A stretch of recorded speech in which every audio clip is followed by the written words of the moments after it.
You ask Tiger to solve.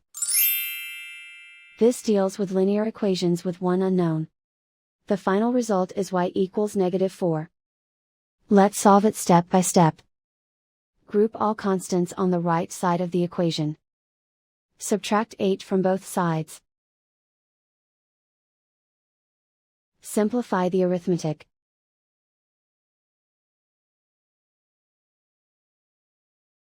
Isolate the k.